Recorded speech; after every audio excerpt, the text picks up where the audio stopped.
The merger goes through as planned, no more delays. Sir, your wallet. I found your wallet. Get your hands off that wallet. The billionaire's voice cut through the cold afternoon air like a blade. People stopped walking, heads turned. And there she stood, a thin, homeless girl with shaking hands, holding a wallet thick enough to change her life forever. No one knew that the next 5 minutes would change both of them forever.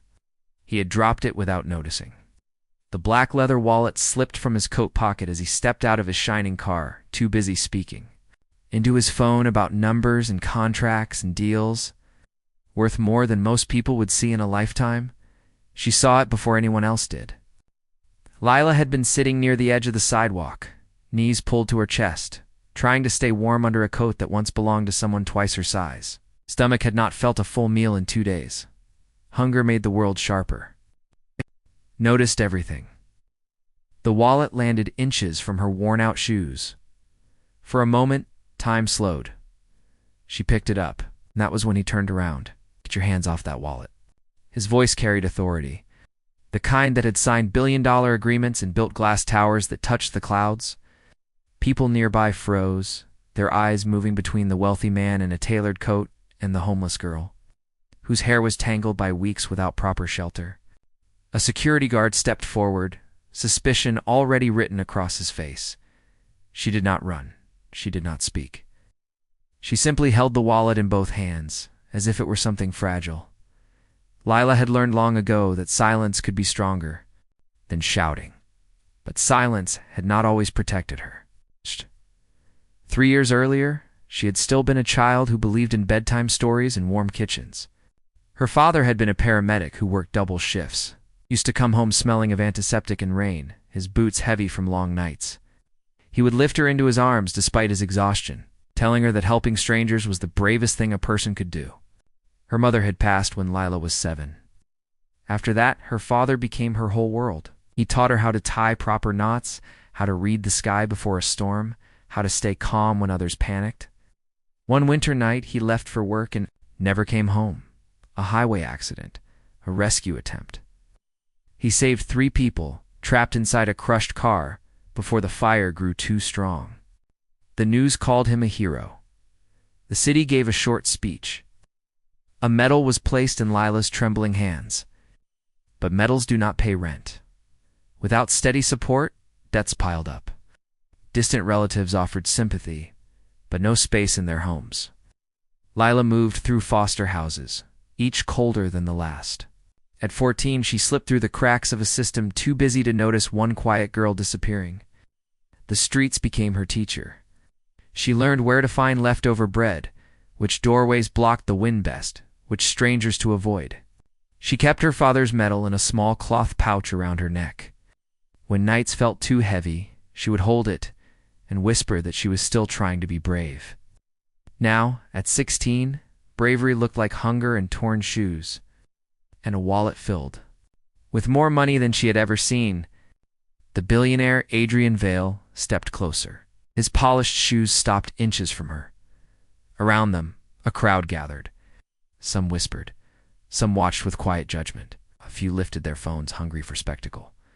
Adrian's life had been built on control. He'd grown up with nothing, the son of factory workers who lost their jobs when machines replaced them. He remembered cold apartments and overdue bills. He remembered promising himself that he would never feel powerless again. And he kept that promise. Through relentless work and sharp instincts, he built a tech empire that reshaped cities. Magazines called him visionary. Investors called him unstoppable. Employees called him demanding. Very few called him kind. In his world, trust was fragile. Loss was weakness. Seeing his wallet in the hands of a homeless girl did not stir compassion. It stirred suspicion. The security guard reached for her wrist. She did not resist. Instead, she slowly opened the wallet. Cash filled every fold. Cards gleamed under the gray light. Gasps rippled through the crowd. She could have slipped away before he noticed. She could have taken just one bill and no one would know. She could have changed her week, maybe her month. But her father's voice lived in her memory. Helping strangers is the bravest thing a person can do.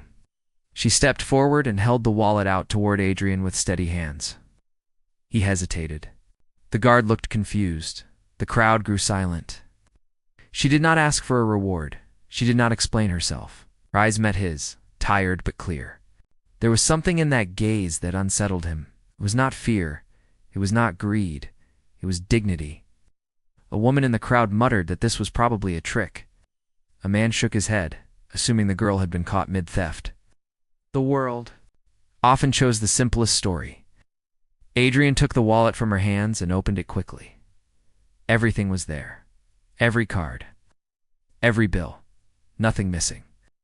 He felt a strange heat rise in his chest. Not anger, not relief, something closer to shame. He looked at her more carefully now. The coat swallowed her thin frame. Cheeks were hollow from hunger. Yet her posture remained straight. "Why did you not take it?" he asked quietly. She did not answer at first. Words had rarely helped her. But after a moment, she spoke softly. "Because it was not mine." The sentence was simple, but it carried weight. The crowd shifted. Tension softened, but did not disappear. People were waiting. For a conclusion, for drama, for something loud. But the most powerful things often happen in silence. Adrian studied her face and noticed something around her neck. A small cloth pouch on a string. It looked old, worn by time. He found himself asking about it. She hesitated, then revealed the metal inside. Tarnished but polished by careful. "Hands, my father's," she said. "He saved people."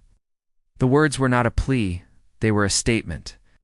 And suddenly, Adrian saw more than a homeless girl. He saw a child who had inherited courage. The security guard stepped back. The crowd began to disperse, disappointed that no scandal would unfold. But Adrian did not walk away. For the first time in years, a memory surfaced. His own father, coming home with oil-stained hands, placing his last few bills on the kitchen table to keep the lights on. "We are not rich," his father had once told him, "but we will always be honest. That is worth more than money." Somewhere along the way, Adrian had forgotten that. He looked at Leela again, standing in worn shoes, yet richer in character than many. He had met in boardrooms, felt the weight of his own assumptions pressing down on him. "Could have taken everything," he said. She shrugged slightly. "If I take what is not mine, I lose what is." The sentence landed like a quiet thunder. That was the moment the power shifted. Not because she raised her voice, not because she demanded justice, but because her integrity stood taller than his wealth. Adrian made a decision that surprised even himself. He asked her where she slept. She pointed toward an underpass 2 streets away. He nodded slowly, then turned to his driver and security, canceled the meeting. The words stunned them more than anything else that day. Within hours, Lila found herself sitting in a warm office, wrapped in a blanket, eating a meal that tasted like hope. Social workers were called, papers were reviewed, backgrounds were checked. Adrian moved quietly but with purpose. He did not offer charity. He offered structure, education, housing, mentorship. But more than that, he offered respect. Days later, news of the encounter spread. Not because of scandal, but because someone in the crowd had shared the story of a homeless girl who returned, a billionaire's wallet untouched. People online called her brave, honest, inspiring, but Lila did not care about attention. She cared about school enrollment forms placed carefully in front of her. She cared about a room with a door that locked. She cared about proving that her father's medal had not been carried in vain. Months passed. Adrian visited her new apartment one afternoon, not with cameras or reporters, but with books. He stood awkwardly in the doorway, unsure how to express something unfamiliar. Gratitude. "You reminded me of something important," he admitted. She looked up from her homework. "What is that?" he answered quietly. "That success without honor is empty." And in that simple exchange, 2 lives had shifted course. Leela worked harder than anyone expected. She carried her father's memory not as a wound, but as fuel. She volunteered at shelters on weekends, helping other kids who still slept under bridges. When asked why she gave her time, she would say, "I know how it feels to be unseen. No one should stay invisible." Yet her words began to travel farther than she ever had. Years later, when she stood on a stage accepting a scholarship award, the crowd rose in silent respect. Among them sat Adrian, no longer just a billionaire in a tailored coat, but a man who had relearned humility from a girl with nothing but integrity. The applause that night was not loud with spectacle. It was steady, earned, and deeply human. Because the truth is simple. Character is what you choose when no one is watching. Dignity does not depend on wealth. And sometimes the poorest hands hold the richest values. Lila once stood on a sidewalk, accused before she was understood. She could have chosen anger. She could have chosen survival at any cost. Instead, she chose honor. And honor changed her life.